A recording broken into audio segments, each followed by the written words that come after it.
شيف كوخكي كرت هيا لألمانيا قالكي ناسكرية مشهورة مديا ألمانيجي قالكي بحثاوي دكا خارن غريب وعجيب تشيدكا أو هفال عقيلة جقامي شلوية كردة اف 22 سالن لأوروبا دمينة 20 سالن لألمانيا دجي ل 2 سالن وي لفرنسا ولهولندا درباس بونه لوان ولاتان جیای جبوکو بزنه با گاسترونومی کلتورا خارنه لوان ولاتان چاوایه خارنه ملت ولاتن جدا جبوکو ناس بکه چویه فرانسا و هولنداشی هوال عقیل آلمانیا گاسترونومی خوندیه ده خوندن خدا جی گلکی سرکفتی بویه پشت الباجار دورتموندره لوی داره لوی باجاری خارنه جدا چه کرنه و لورجی هاتیه ناس کرن جبوک و ببا شیف کوخ جی هر وها خلکه فیری چه کرنا خارنه بکه لور کریه لزاورلاند منطقه که نزدیکی دورتموندیه گله کس فیری چه کرنا خارنه کرنه جبوک و بزانبن به خارن چاوا بزبونان رجی بدن رو بستینن یعنی کسی گدواری گاسترونومی دا کار دکن در رستورانت دا کار دکن بزانه بن چاوا بخلکی را بدرو بستنی افجا علمك بیگمان هم خواندیه هم خلق فیری وی علمی کرنه هوال بویا که جی تی ناس کرن کو خارنین بیو چه دکه لا اوروپا جی خارنا بیو گلکی بنرخه گلکی تی خواستن لگورا خارنه دن هنکی بهایشی شیف کوخ کرد ماسیان جی پر ناس دکه لنزیکی جه کلی کار دکه ماسی دگوله که دهنه روی گوله ماسیان تینه و خارنا ماسیان چه دکه هر وها شرابه که چه کریه به ناو کوبانی شراب کوبانی نهال آلمانیا تی فروتن اف دیمنن هوال عقیل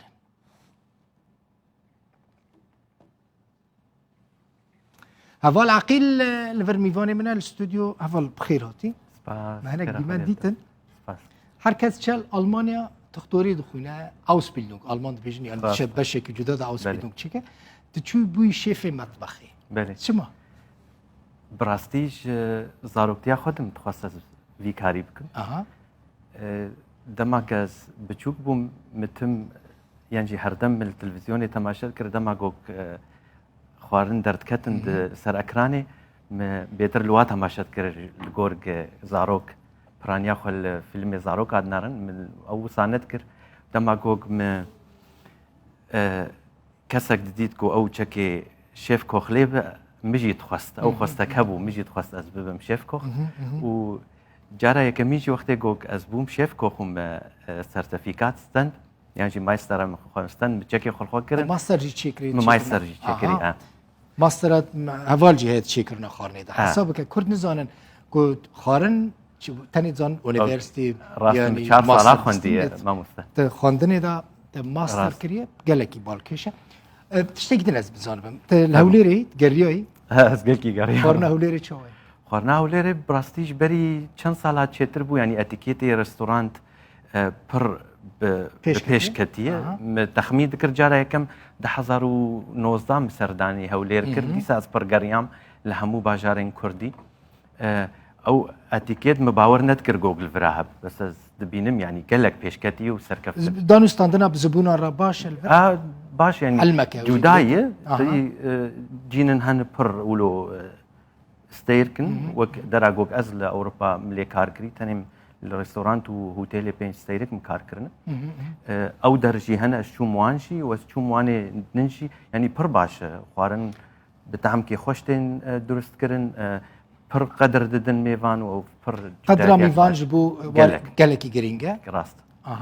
باشا مطبخ آلمان قاسي أزدان زوني از نوديد الألمان راست حضور الناس نود از شما ألمان مطبخ آلمان ضعيفة يعني نقلكي دولة قالك همو خورني ما ببطاطا لا راست فرق نوبرة مطبخ آلمان ومطبخ دندا چل مطبخ ما مثلا دولة مندية ويتشي يا مطبخ كردي مطبخ آلمان بشتي شر جيهانا ددواده حبكي بيشكت أوجي بر باوردكم قالك ولاتين هاتن ألمانيا آوابكن وانجي كان تاخب خورانينو قلتلك ألمانا هاي دبي حسكرن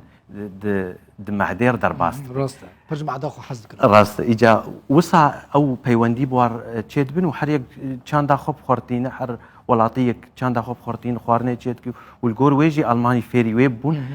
بڕاستی مطبخە کوردی هین لور gelek pêş neketiye a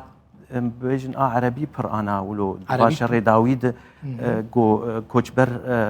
piştî fi şerê Daişê got koçber bûn ew hepkî wilo ket sîstemê de bes metbexa Kurdî li wir pir qelse bixwe metbexa Kurdî pir zengîn yani gelek wext به آلمان بدن ناس کردن مطبخ ترک دیوارده زیره ترک راسته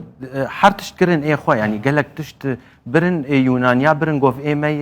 کردا برن گوف ایمی مخابن ایجا ایم متم مثلا جبو چه گوگ از ولو بسرکتم م درست کرنا خوارنه یعنی چه کرنا خوارنه م بوارکی اوروبی لیتم به دعمک كرديا بهارات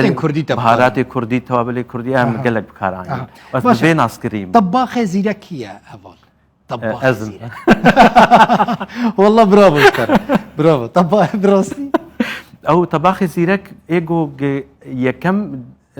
تشت الجموي هب يعني جي خلقا يكي ديسبلين يعني طباخ كوك ديسبلين يتنب براستي برزور يعني كاركي بر يعني قالك تين خوارنا خدخون ودرن بس نزانن بيت تشيد قالك وقت